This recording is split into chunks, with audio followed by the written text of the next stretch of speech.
శ్రీపాదరాజన్ శరణం ప్రపద్యే. అందరికీ నమస్కారం. ఈరోజు నేను మీకు కొత్త కాన్సెప్ట్ ఇంట్రడ్యూస్ చేయాలనుకుంటున్నాను. అది ఏంటి అంటే ఋతు సంధి. ఋతువు అంటే సీజన్ అనమాట. సంధి అంటే దాని కలయిక.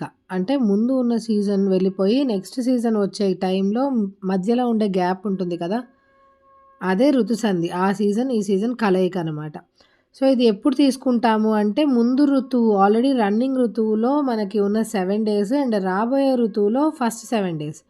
So, last 7 days of previous season and first 7 days of upcoming season.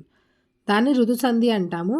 ఇప్పుడు ఎందుకు ఇది ముఖ్యం అంటే, ఒక ఋతువు అయిపోయి ఇంకో ఋతువు వచ్చేటప్పుడు ఏమవుతుంది అంటే మనకి దోషాస్‌లో కానీ, సీజన్ క్లైమాటిక్ చేంజెస్ కానీ అన్నీ ఉంటాయి. సో, వాటి వల్ల ఏమవుతుంది అంటే మన బాడీ రెస్పాండ్ అయ్యే తీరు అన్నీ మారతాయి. మన బాడీలో డైజెస్టివ్ పవర్ అనేది కూడా తగ్గుతుందనమాట. సో, తగ్గడము, ఒక్కొక్కసారి పెరగడం అలా జరుగుతూ ఉంటుంది. కరెక్ట్‌గా ఋతు సంధిలో మనము కొన్ని సేఫ్ ప్రాక్టీసెస్ వల్ల మనం కంప్లీట్ రాబోయే సీజన్ చాలా హెల్తీగా ఉండడానికి హెల్ప్ అవుతుంది. ప్రస్తుతం మనం శిశిర ఋతువులో ఉన్నాం. శిశిర ఋతువు నుండి వసంత ఋతువుకి వెళ్ళేటప్పుడు మనకు జరిగే మార్పులు కొన్ని ఉంటాయి. ఈ సమయంలో వాతావరణంలో ఆకస్మిక మార్పులు రావడం వల్ల పగలు వేడిగా ఉంటుంది, రాత్రి చల్లగా ఉంటుంది. ఈ టైంలో శరీరంలో ఏం జరుగుతుంది? ఇమ్యూనిటీ అనేది తగ్గుతుంది.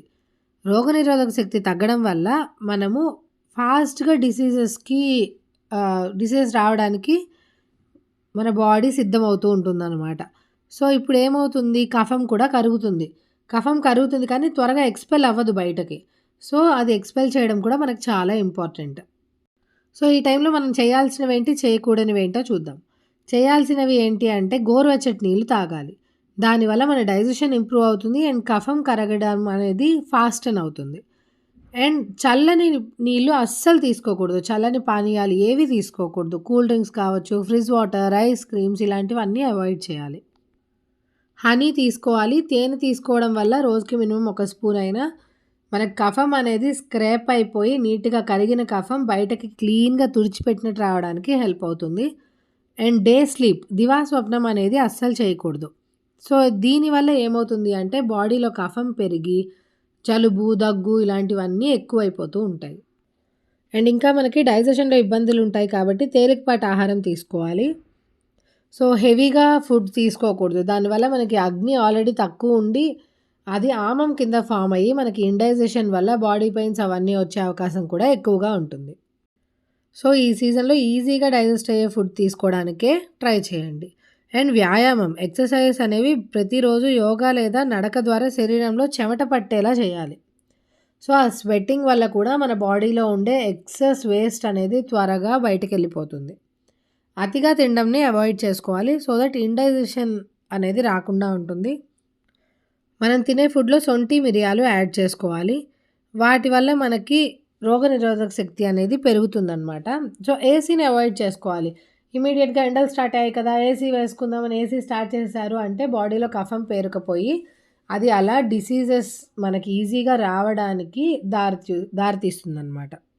సో, ఈ ఋతు సంధిలో మనము బాడీని డీటాక్స్ చేసుకోవడానికి మనకి బాగా యూజ్ అయ్యేవి ఏంటి అంటే సొంఠి, వాము, తులసాకులు, తేనె. ఒక 2 గ్లాస్ వాటర్‌లో ఒక అర స్పూన్ సొంఠి, 4 మిరియాలు, 5 తులసాకులు వేసేసి వాటిని మంచిగా 1 గ్లాస్‌కి రెడ్యూస్ అయ్యేదాకా మరిగించాలి. అది బాగా గోరువెచ్చగా అయిన తర్వాత దాంట్లో కొంచెం హనీ వేసుకొని మనం దాన్ని తీసుకోవాలనమాట. సో, ఏ టైంలో తీసుకోవాలి? మీరు మార్నింగ్ తీసుకోవచ్చు నిద్ర లేవగానే. లేదు అంటే మీరు సాయంత్రం పూటైనా తీసుకోవచ్చు. ఇది తాగితే మీకు అత్యుత్తమ ఫలితాలుంటాయి. అండ్ నెక్స్ట్ థింగ్ వచ్చేసి హనీని ఎప్పుడూ హాట్ వాటర్‌లో మిక్స్ చేయకూడదు. గోరువెచ్చగానే మిక్స్ చేయాలి. ప్రొటెక్ట్ యువర్ సెల్ఫ్ ఫ్రమ్ ఋతు సంధి అండ్ ఇంప్రూవ్ యువర్ ఇమ్యూనిటీ.